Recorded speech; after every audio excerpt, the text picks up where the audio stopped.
Imagine dying in a world where there was no help, no medicine, no rescue, and no second chances, where every mistake was final and nature never forgave. Beneath our feet, hidden in caves, riverbeds, and ancient sediments, archaeologists have uncovered something far more unsettling than bones. They've uncovered how prehistoric humans died, not peacefully, not quietly, but violently, suddenly, and often in unimaginable ways.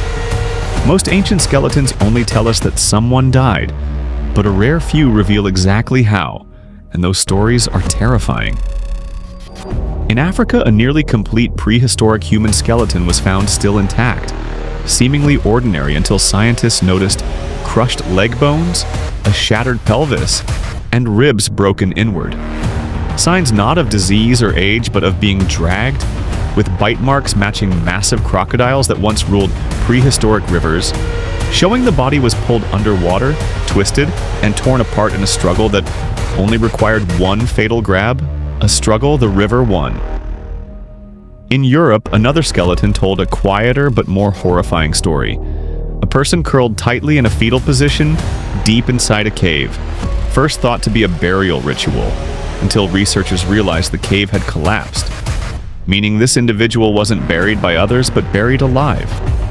The position not symbolic but instinctive, with no signs of predators or scavenging. Just someone trapped in darkness, unable to move, slowly suffocating as oxygen disappeared, a death with no wounds, only time. Other deaths were even more brutal, like a skull found in South America, with a perfectly shaped puncture straight through the forehead, matching the tip of a stone spear, an execution rather than an accident, made more chilling by evidence the victim was kneeling, proof that prehistoric violence was sometimes deliberate, organized, and intentional, human against human. Yet some of the most disturbing deaths weren't caused by animals or weapons, but by hunger, with skeletons showing extreme bone thinning, interrupted growth, and collapsed vertebrae, signs of prolonged starvation, including a child whose bones recorded growth stopping, restarting, and stopping again. Not famine, but survival at the very edge as the body shut down slowly, piece by piece. Some remains tell stories so violent they seem unreal, like in Spain where human bones mixed with animal remains bore clear butcher marks, evidence not of ritual but of killing, cutting, and eating.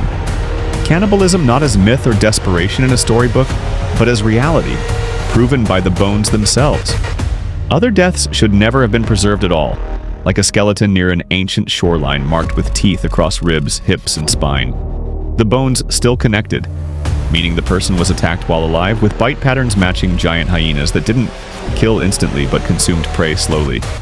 The skeleton showing survival after the first attack, a person eaten while conscious. What makes these discoveries so unsettling isn't just the violence, but the precision required for them to exist at all. Death had to be sudden, burial rapid, scavengers kept away, decay stopped almost instantly. Most deaths vanished forever, but these slipped through every filter of time. These skeletons aren't just remains, they are records of fear, panic, pain, and moments where survival failed. Prehistoric humans didn't live in a heroic age, but in a world where nature, predators, hunger, and even other humans could end everything in seconds. And sometimes the Earth decided to remember. These are not just fossils. They are warnings from a time when death didn't need to hunt you. You only needed to be unlucky once.